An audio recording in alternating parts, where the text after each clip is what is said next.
A graça e a paz, irmãos, da parte do nosso Senhor e Salvador Jesus Cristo. Irmãos, convido vocês a abrirem suas Bíblias no Evangelho segundo escreveu Marcos. E nós estaremos meditando no capítulo 1, dos versículos 16 ao 20. Os irmãos estão me ouvindo bem? Está dando para ouvir? Tá bom, porque está baixo aqui para a gente, eu não estou ouvindo muito bem. Mas Marcos capítulo 1, versículos 16 ao 20.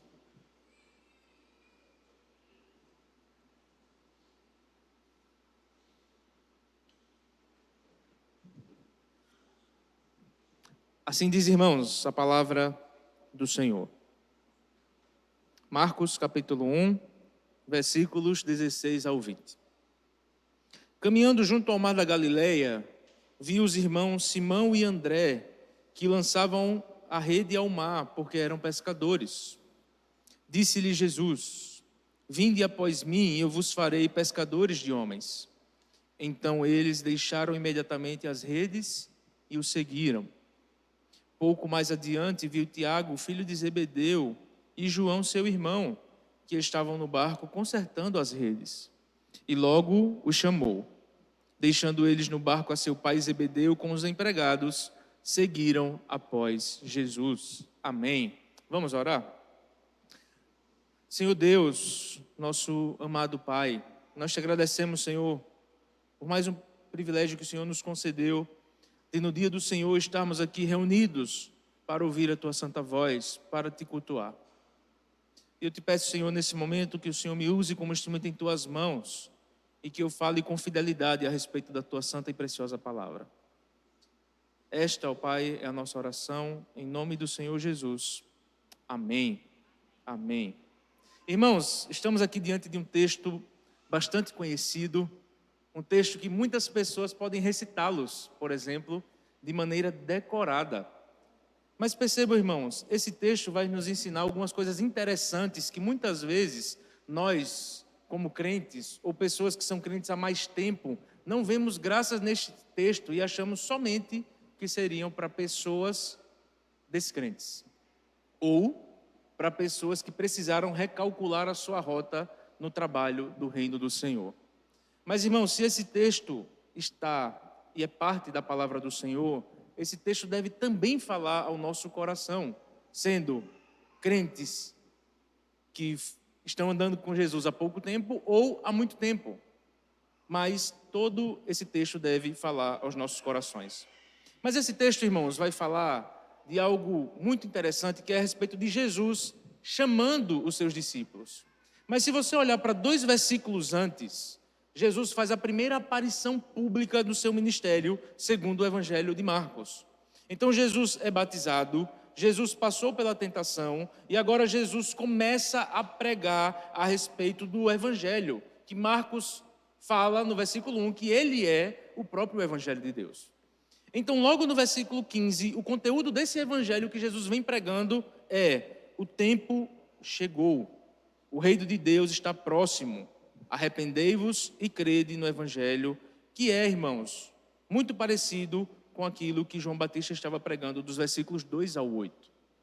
Então nós vemos que Jesus ensinar a respeito do seu Evangelho, Jesus agora vai buscar pessoas para fazer parte do seu colégio, dos seus discípulos. Só que era algo muito incomum na época, irmãos, porque as pessoas é que iam até os rabinos e pediam para que os rabinos ensinassem os seus filhos. Então Jesus, indo na contramão de tudo, inclusive do costume da época, Jesus vai pessoalmente chamar algumas pessoas que nós iremos ver aqui. Só que se você voltar, irmãos, para o versículo 16 dos seus olhos, você vai ver que Jesus está caminhando após pregar a respeito do Evangelho, ali na Galileia, e ele vê 2 irmãos, chamados Simão e André, que estavam lançando a rede ao mar, porque eram pescadores. Irmãos, o que a gente precisa entender, primeiramente, é que muitas vezes a gente olha para esses discípulos e a gente vê, não, esses discípulos eram pessoas que passavam necessidade. Só que não é verdade, irmãos. Porque a Galileia, aqui, nesse período, no primeiro século, era reconhecida por exportar peixes, que era o alimento comum na época, não era carne, era peixe. Tanto é que, se você vai ver, Betsaida, casa do peixe, é o significado. Se você pega Magadã ou Magdala, né, significa torre do peixe. Então você vai ver que as próprias cidades da Galileia eram chamadas como e reconhecidas como cidades de pescaria. Então você olha para esse texto e você percebe que os discípulos, eles não, e você vai ver com o decorrer da narrativa, eles não eram pessoas que passavam necessidades. Eram pessoas que viviam muito bem. Só que primeiro Jesus vai e encontra dois irmãos, que são chamados Simão e André. Se você vai ver o Evangelho de João, ele vai relatar que eles tiveram uma experiência anterior a essa com o próprio Jesus. Tá certo? Mas nós vemos que eles estavam no seu trabalho, estavam pescando. E também, irmãos, por a Galileia ser muito conhecida com a pescaria, pelo comércio, eles exportavam para Egito, Alexandria, Antioquia, e por isso você vê essas pessoas dominando a língua grega, que era a língua majoritariamente conhecida ali, porque eles eram pescadores. Só que olha para o versículo 17, irmãos, e você vai ver que Jesus faz um chamado para esses homens. Jesus olha para ele, para o versículo 17, e diz assim: vinde após mim, e eu vos farei pescadores de homens. Então nós vemos, irmãos, aqui, neste versículo, e nesse trecho todo, três aspectos que determinam o chamado do discipulado de Jesus. O primeiro deles, Jesus é o sujeito absoluto do chamado. Ele passa ao longo da praia, do mar, né, vê dois irmãos, e depois vai ver mais dois, e profere a convocação: sigam-me. Então Jesus, diferente dos rabinos, como já foi falado, ele vai e chama pessoalmente esses seus discípulos. E você vai ver, irmãos, que no Evangelho de João, capítulo 1, no versículos 35 a 42, você vai ver que Pedro e André, Simão, né, tiveram experiências com Jesus anteriormente do seu chamado. Mas uma coisa também, irmãos, que nos mostra é que Jesus vai no mundo deles. Jesus vai na vida desses homens e os convoca para segui-lo. Jesus não chamou do nada, ou Jesus não chamou pessoas, ou quaisquer pessoas, mas Jesus vai no mundo desses homens e os chama para o seguir. A segunda característica desse chamado, irmãos, é que Jesus chama esses homens ao serviço e ele complementa dizendo: vinde após mim e eu vos farei pescadores de homens. E é interessante, irmãos, que esse trecho na língua grega, ele tem algumas nuances.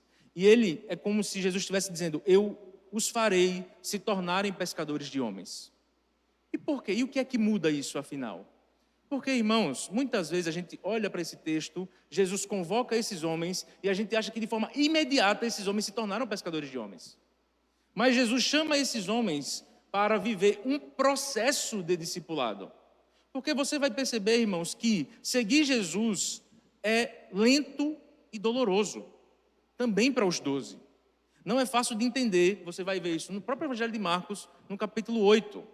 Você vai ver que é difícil também de observar no capítulo 14, no versículo 37.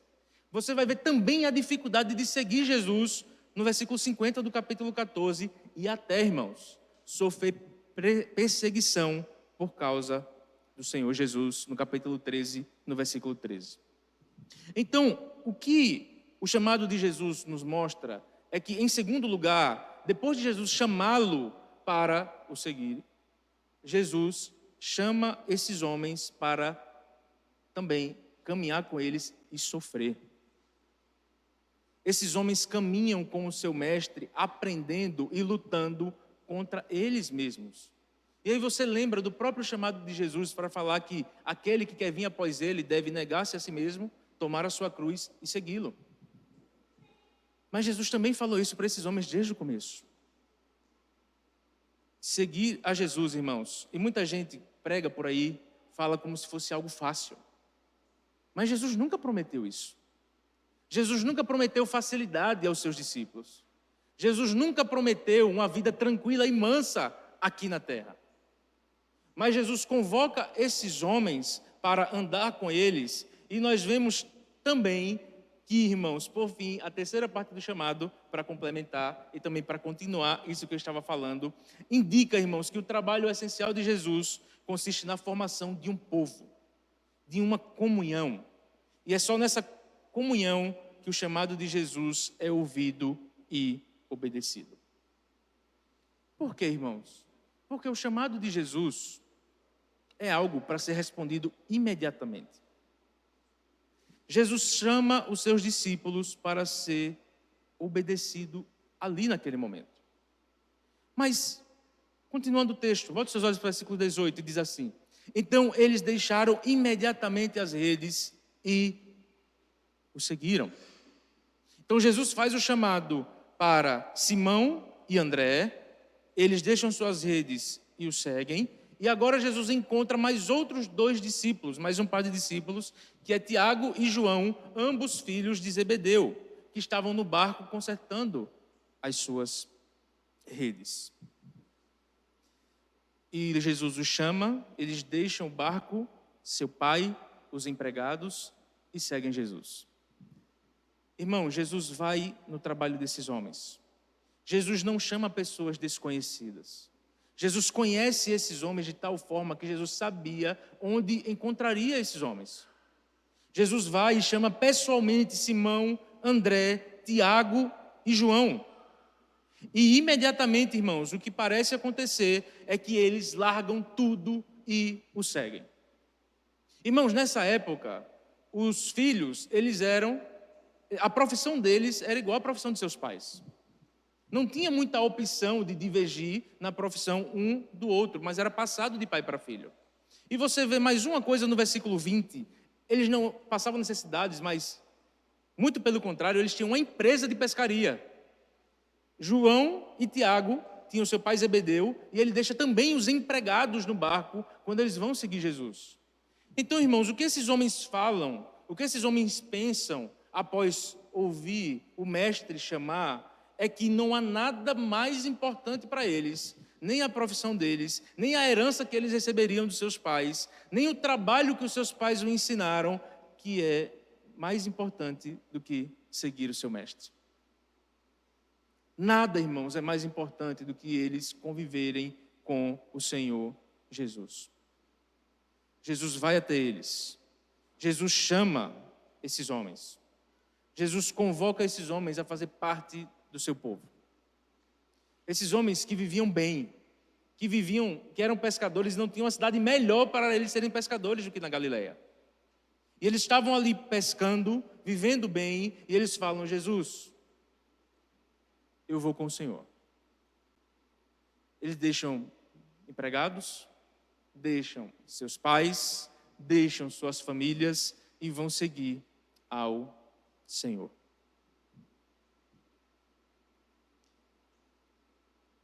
Irmãos, e quando eu olho para esse texto, eu fico a me perguntar. E muitas vezes, talvez você tenha se perguntado: Senhor, o Senhor pediu tudo para esses homens. O Senhor pediu tudo para eles deixarem tudo. Na verdade, o Senhor chamou eles para caminhar com Ele, com o Senhor, e eles deixaram tudo e seguiram o Senhor. No lugar de pescar peixe, que eles estavam vivendo a vida toda assim, eles iriam pescar homens. Jesus muda a rota desses homens. Mas e o que é que o Senhor quer de mim, Pai? O que é que o Senhor quis de você, meu irmão? E Jesus requer de nós a mesma coisa. Jesus requer de nós a forma como a gente se relaciona quando nós cremos no Senhor, a forma como a gente se relaciona com o nosso cônjuge muda, a forma como você se relaciona com a sua família muda, a forma como você se relaciona com o seu trabalho muda. Tudo muda, irmãos. E é isso que Jesus requer do seu povo. Nós temos que estar prontos a deixar tudo e a seguir Jesus. Tudo que nós somos. Se são trabalhos que nos fazem pecar, Jesus nos convida a deixar. E aqui nós estamos falando não de pecados, né, de trabalho. Mas, irmãos, não há nada mais importante na nossa vida do que seguir o Senhor. E talvez você se pergunte, mas pastor, eu já fiz isso há muito tempo. Eu já estou seguindo Jesus há muito tempo. Mas, meu irmão, será que você depende e confia única e exclusivamente do Senhor? Será que o Senhor tem reinado sobre toda a sua vida mesmo? Será que você tem abrido mão de ter o controle nas suas mãos e a depender exclusivamente do Senhor? Porque esses homens, eles deixam de trabalhar com as suas próprias mãos para depender do seu Senhor. Eles deixam trabalho, eles deixam sustento, eles deixam tudo para sobreviver de um carpinteiro, irmãos. E o que é que nós temos feito, irmãos?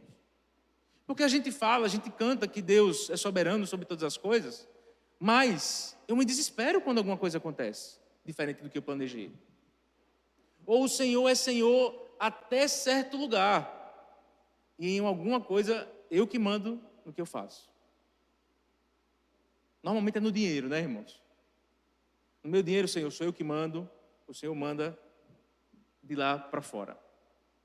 Mas perceba, irmãos, toda a nossa vida tem que ser pautada na pessoa de Jesus Cristo. Jesus chama esses discípulos a dependerem dele. Jesus chama esses discípulos a confiarem nele. Jesus chama esses discípulos a viverem a vida com ele. Porque você lembra que mesmo quando Jesus morre, nas palavras de despedida, antes de Jesus morrer, na verdade, ele fala que ele tem que ir porque o Consolador vem. Então, após a morte da pessoa de Cristo, Jesus manda o seu Espírito para que habite no seu povo. Então, a verdade, irmãos, é que Jesus nunca deixou o seu povo em nenhum momento. Jesus nunca deixou de cuidar do seu povo, de consolar o seu povo. Jesus nunca nos deixou. Mas muitas vezes parece, irmãos, que nós queremos voltar a ser quem éramos. A nossa vida antes de conhecer a Cristo. A nossa vida antes de Cristo se revelar a nós, de Cristo nos chamar. Mas veja, meu irmão, que Jesus exige uma resposta imediata do seu povo. Jesus chama. Nós falamos que o chamado de Deus é irresistível, e é, seguindo nas Escrituras. Mas ele chama os seus discípulos a darem uma resposta a ele. Porque é muito bom, irmãos, a gente está aqui domingo após domingo, quarta após quarta, no pequeno grupo, né? Sábado ou sexta. Mas será que nós temos dependido do Senhor mesmo? O que é que mais a gente almeja para os nossos filhos? É ter uma vida estável, o que não tem problema, mas muitas vezes a gente deseja mais isso do que eles serem um discípulo fiel de Cristo Jesus. Então a gente mais cobra deles, irmãos, estudos diários do que estudar a palavra diariamente. E parece que a gente tem formado excelentes profissionais, mas terríveis discípulos. A gente tem formado excelentes pessoas, estudantes, mas se ele for um cristão, está no lucro, Senhor, mas se não for, a gente está bem. Mas perceba, irmãos, que não há nada de mais precioso do que seguir o Senhor. Irmãos, depender do Senhor é doloroso, muitas vezes. Porque a gente vê que o controle não está nas nossas mãos. Mas não há nada melhor, irmãos. Não há nada mais magnífico do que depender do Senhor. O chamado do Senhor Jesus para esses homens é: olhem, venham comigo que eu vos farei pescadores de homens. Jesus chamou você pelo seu nome, pessoalmente, individualmente. Se você está aqui, cremos que você é obra do Senhor Jesus. Então Jesus foi na sua vida, não sei como, e Jesus lhe chamou para caminhar com ele pessoalmente. Cada pessoa aqui, famílias que foram transformadas, casamentos que foram mudados por causa do chamado de Jesus individual para cada pessoa aqui, irmãos. Jesus nos chama a deixar tudo o que fazemos, porque não há nada de mais precioso do que Ele. Meu irmão, pare de olhar Jesus como se fosse um tropeço na sua vida.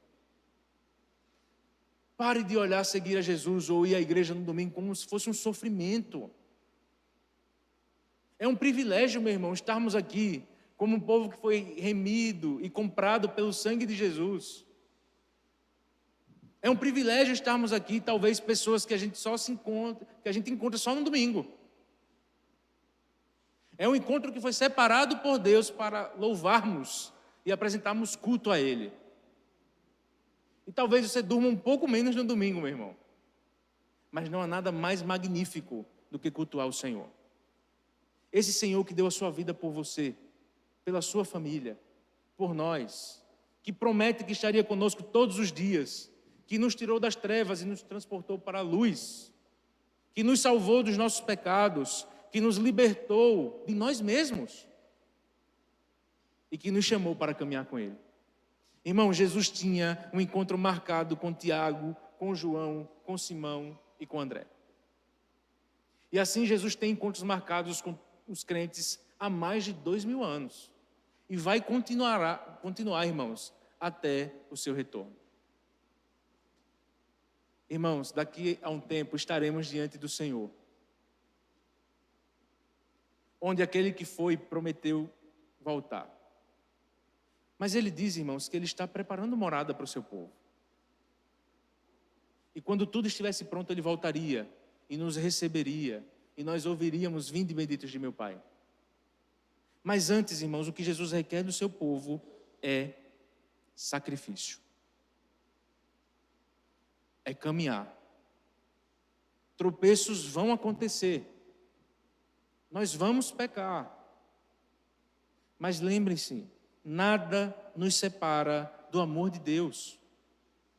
É pedir perdão, irmãos. É levantar e é caminhar novamente.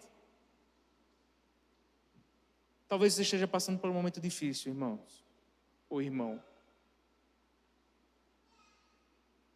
Mas lembrem-se, o mesmo Jesus quem nos chamou esses homens para serem pescadores de homens, é o mesmo Jesus quem os treinou durante 3 anos. Que exortou o coração deles. Que ensinou a respeito da soberania dele. Que no próprio Evangelho de Marcos, eles vão falar que Jesus tinha autoridade sobre todas as coisas. Você pode ver no versículo 21 ao 28. Que Jesus ensinava diferente de todo mundo. Que Jesus tinha autoridade sobre os demônios. No capítulo 4, Jesus vai ter autoridade sobre a natureza.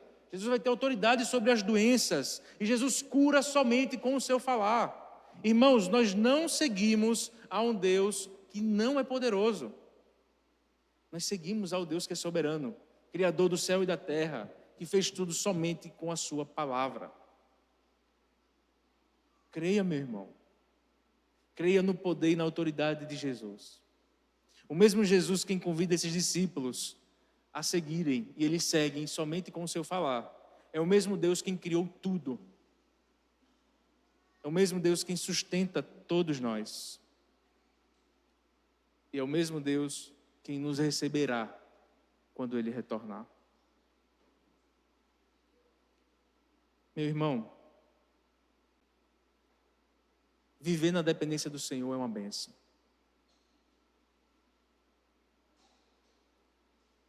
Viver na dependência do Senhor é uma bênção. Não há espaço para que você se orgulhe, para que nós nos orgulhemos. E que a gente fale: Senhor, foi com as nossas próprias mãos que a gente conseguiu isso. Como é falado no livro de Juízes, no capítulo 7.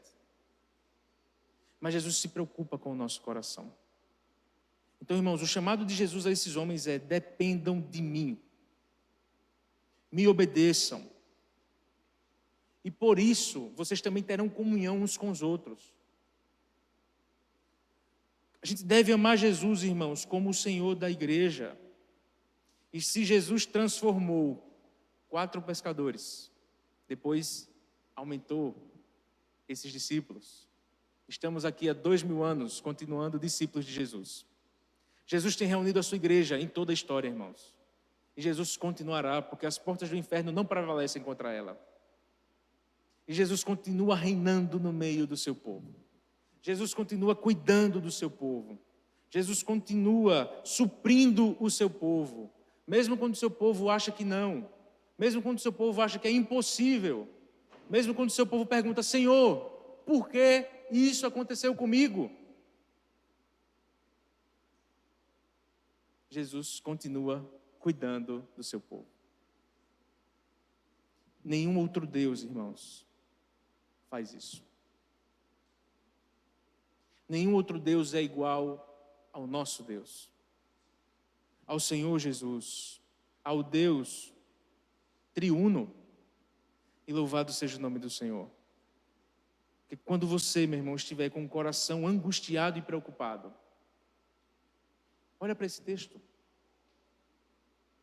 e olha do que Jesus lhe chamou e para o que Jesus lhe chamou. Jesus lhe chama da sua vida para ser um discípulo dele. E o que os seus discípulos devem fazer é obedecer, é segui-lo, é confiar na sua palavra, é amá-lo acima de todas as coisas, inclusive acima de nós mesmos.